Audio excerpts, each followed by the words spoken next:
Power Drive Rally is a Jaguar exclusive sequel to some top-down racing game, but I actually kinda like top-down racing games, and I'd say it's an easy contender for one of the best games on the console. It's a really fun, unexpected little gem, just sitting there deep in the depths of the back catalogue. Its scratchy MIDI jazz rock soundtrack's good, though not the most crazy music. It's got some damn nice organs. And all the races are based on countries that I assume people drive cars in. Practice mode is exactly that. 8 whole minutes of just nothing, really. You just get an open space with a few wee things in your way. You accelerate, brake, and change gears to make the speed button do the go backwards. The movement feels great, it's why this game is so fun. The turns are real slick, the tiniest taps will gently poke the car, yet holding down the D-pad will shift the car round, smoothly clicking into the angles of the track. It's a really precise and mechanical feel, with just this tiny bit of skid to the sharp turns that perfects the feel of this mad little driftiness around the tight bends. So you play race by race and aim to finish the laps in the allotted time. You'll often have an opponent, but it's still only the timer you're racing against. Coming in first place just gets you more winning money, but you'll definitely want that, as money from winning is needed to pay the entry fees for races.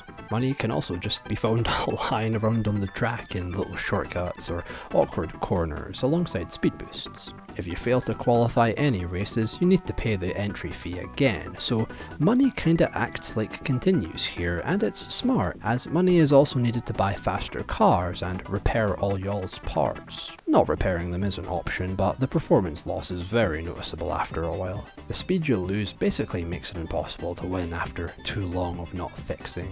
Your lights too, really, you kinda need them on the night stages. Basically, after every race, you should restock and repair everything, as there's no point losing the next race and being down even more money for retrying with the same lacking car. So win races and get money to proceed, giving yourself insurance for when you lose, and keep your repairs up to keep the victories up. It's okay to lose money keeping your car fast enough to win, as losing races is still the only way to game over. So hold on to your money only if you've repaired everything and then get offered to buy a new car, because you might as well make use of the repairs you bought first. It's a really well balanced system. I like this screen with the speeding car, which for some reason is facing forwards even though it's moving to the sides, as if it's driving on the edges of its wheels. So yeah, it's simple but addictive until the test courses. They're basically acting as like a control exam, make the right kind of reverse here through this ring and park center without hitting cones. These are about precision of movement, using the brakes and reverses skillfully. And it took me fucking ages here, but I mean, I was just being an idiot, as the end of the car you enter the bays in is actually quite important, which in my defense isn't really telegraphed at all. You'll only know you've done the right thing once the nearest guy raises a white flag. The other sound cues just threw me off. I mean, I thought they were a success indicator, but nope.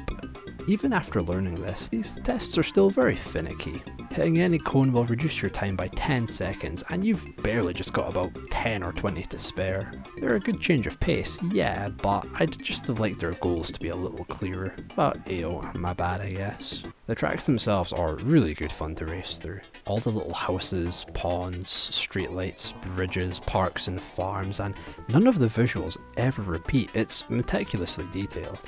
Snow tracks are especially nice. The wood cabins, lamps, snowfall, it's just a really nice wintry look.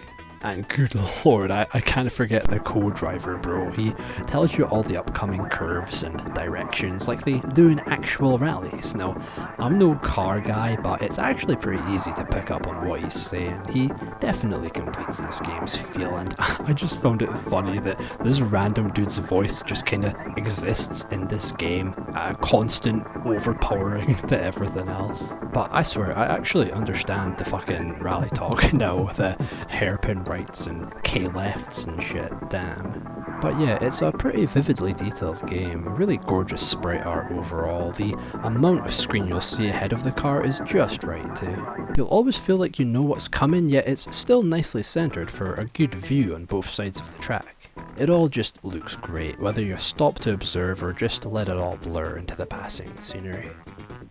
Even just the tire marks behind you and the trails of snow look really cool. The courses sometimes have little patches of rougher surface and jumps too, forcing you to swerve and position yourself quickly as so you don't, go fucking flying into a wall. They're a fun little curveball. As you move on, it doesn't really feel like it's getting harder, just faster cars and longer courses and sharper turns. But hey, if you suck bad enough, there's a cheat for stopping the opponent's cars, and it's literally just press 6. No, for real, that's it. Just tap 6 at any time, and the CPU car will just give up and park it out in the middle of the fucking outback for the rest of time. So yeah, this is just a game I can totally see myself getting an itch for every so often. Power Drive Rally is a top tier, top down racer. It just plays really damn smooth, and controls feel great. So yeah, that's it. That's all I've got. It's good. It's just a simple, fun racing game. Hell yeah.